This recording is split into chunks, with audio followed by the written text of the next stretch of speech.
Doctor B Jayaraj, യഥാർത്ഥത്തിൽ ഈ parliament മാർച്ചിന് അവിടെ അനുമതി ഉണ്ടായിരുന്നില്ല. കാരണം പാർലമെന്റ് മാർച്ചിന് അങ്ങനെ അനുമതി കൊടുക്കുന്ന സാഹചര്യം ഉണ്ടാവില്ലല്ലോ, കാരണം അതീവ സുരക്ഷാ മേഖലയാണ്. അപ്പോൾ അറിഞ്ഞുകൊണ്ട് തന്നെ ഒരു അരാജകത്വം സൃഷ്ടിക്കാൻ ഈ വിദ്യാർത്ഥികളുടെ രൂപത്തിൽ വന്ന ഈ സമരത്തിൽ പങ്കെടുത്തവർക്ക് കഴിഞ്ഞു എന്നതാണ് മനസ്സിലാകുന്നത്. അത്തരത്തിൽ ആ സമരത്തിൽ പങ്കെടുത്തവരിൽ അവരെയൊക്കെ നോക്കിയാൽ ഈ വിദ്യാർത്ഥികൾ മാത്രമല്ല അതിൽ അണിനിരുന്നത്, ഇന്ത്യ മുന്നണിയുടെ വളരെ സജീവ അംഗങ്ങൾ വരെ അതിൽ ഉൾപ്പെടുന്ന കാഴ്ച കണ്ടു. അപ്പോൾ യഥാർത്ഥത്തിൽ ഒരു അനാർക്കി സൃഷ്ടിക്കലായിരുന്നു ഇന്നത്തെ ഈ സമരത്തിന്റെ ലക്ഷ്യമെന്താണ് എന്നാണ് വിലയിരുത്തപ്പെടുന്നത്. ദേശീയ മാധ്യമങ്ങളിലടക്കം അത്തരത്തിലുള്ള വിമർശനങ്ങളാണ് ഉയരുന്നത്.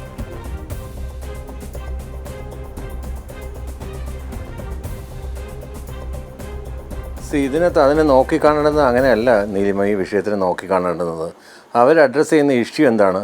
അവർ അഡ്രസ്സ് ചെയ്യുന്ന ഇഷ്യൂ എന്ന് വെച്ച് കഴിഞ്ഞാൽ 2024 പേപ്പർ ചോർന്നു, 2026 പേപ്പർ ചോർന്നു, തുടരെ ഇങ്ങനെ ഫെയിലേഴ്സ് ഉണ്ടായിക്കൊണ്ടിരിക്കുകയാണ്. അത് ടെക്നിക്കൽ ഗ്ലിച്ച് ആണെന്ന് പറഞ്ഞിട്ട് എത്ര നമുക്ക് സാധീകരിക്കാൻ കഴിയും? ശരിക്കും ടെക്നിക്കൽ ഗ്ലിച്ച് അല്ലല്ലോ, അത് അഡ്മിനിസ്ട്രേറ്റീവ് ഫെയിലർ അല്ലേ.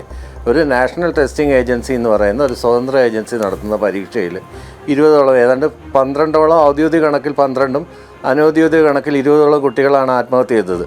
2024 പാർലമെൻറ്റിൻ്റെ സമിതി കണ്ടെത്തിയത്, പ്രത്യേക സമിതി തന്നെ കണ്ടെത്തിയത് 2024 ഉണ്ടായ ലീക്കേജിൽ ഇപ്പോഴും അതിൻ്റെ ആങ്സൈറ്റി മൂലം ജീവിക്കുന്ന കുട്ടികൾ ഇപ്പോഴും ഉണ്ടെന്നാണ് അവർ അതിനെ വിലയിരുത്തിയിരിക്കുന്നത്.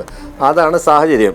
അപ്പോൾ ആ സാഹചര്യത്തിൽ കുട്ടികളുടെ വോയിസ് എന്നുള്ള രീതിയിൽ റേസ് ചെയ്തുകൊണ്ട് ഒരു പുറത്തു നിന്ന് നേരത്തെ ധ്രുവറാട്ടിയുടെ പോലെ അല്ലെങ്കിൽ ഈ അഭിജിത് ടിപ്കെ എന്ന് പറഞ്ഞ ആൾ ഈ സാധനം ഇത് ചെയ്യും. അതിനൊരു സ്പാർക്കായിട്ട് വന്നത് ഒരു സുപ്രീം കോടതി ജഡ്ജിയുടെ ഒരു പരാമർശമായിരുന്നു. അതിനെ പിടിച്ച് കയറി അതിൻ്റെ വരുംവരായികളോ അല്ലെങ്കിൽ അതിൻ്റെ സാധ്യതകളോ യുവജന പ്രക്ഷോഭമായിട്ടോ ഒരു ബഹുജന പ്രക്ഷോഭമായിട്ട് വളർന്നു വന്നു. അതിനെ ഇനി നേപ്പാളിലെ കലാപമായിട്ടോ അല്ലെങ്കിൽ നമ്മൾ ബംഗ്ലാദേശിലെ കലാപമായിട്ടോ അല്ലെങ്കിൽ ഈജിപ്തിലെ ജാസ്മിൻ റവല്യൂഷൻ നടന്ന സമയത്തോ എന്തായാലും കുട്ടികൾക്ക് തൊഴിലില്ലായ്മ ഒരു ഇഷ്യൂ ആണ്. ഹയർ എഡ്യൂക്കേഷനെ കുറിച്ചിട്ട് വളരെ സീരിയസ് ആയിട്ടുള്ള ഇഷ്യൂ ആണ്.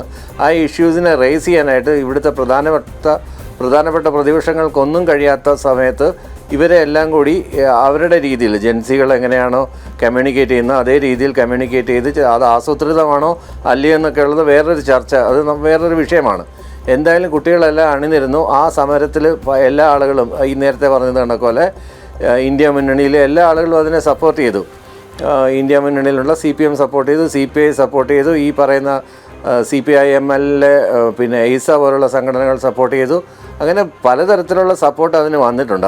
അതൊരു ബഹുജന സമരമായിട്ട് വളർന്നു വരികയാണ്. ഇപ്പോൾ കർഷക സമരം നമ്മൾ കണ്ടതുപോലെ അതുപോലെ ഒരു സമരമായിട്ട് വളർന്നു വരികയാണ്. എന്തുകൊണ്ടാണ് ഇവരെ വിളിച്ചിട്ട് ഇന്നാണ് ഇപ്പം ആരാണ് വിളിച്ചിരിക്കുന്നത്? JP നദ്ദയാണെന്ന് വിളിച്ചിരിക്കുന്നത്, ഒരു ചർച്ചയ്ക്ക് വിളിച്ചിരിക്കുന്നത്. ഇതിനു മുമ്പ് വരെ ഈ പ്രശ്നം നമുക്ക് പരിഹരിക്കാവുന്നതായിരുന്നു നിസ്സാരമായിട്ട്. അവർക്ക് പറയാനുള്ളത് they are raising their voice, they are airing their grievances. അവരുടെ ഗ്രീവൻസസ് കേൾക്കാൻ വേണ്ടി ആരെങ്കിലും തയ്യാറായിരുന്നെങ്കിൽ ഈ എക്സ്റ്റെൻഡ് വരെയൊന്നും ഈ സംഭവം പോകത്തില്ലായിരുന്നു. ധർമ്മേന്ദ്ര പ്രധാൻ രാജിവെക്കണമെന്നൊന്നും ഞാൻ പറയുന്നില്ല. ഇതിനെക്കുറിച്ച് സമഗ്രമായ ഒരു അന്വേഷണം നടത്തുക, അല്ലെങ്കിൽ തുടരെ എന്തുകൊണ്ടാണ് ഇത്തരം ഫെയിലിയേഴ്സ് ഉണ്ടാകുന്നതെന്നുള്ളത് കുട്ടികളുടെ ഭാവികളിട്ടല്ലേ നമ്മൾ പന്താടിക്കൊണ്ടിരിക്കുന്നത്.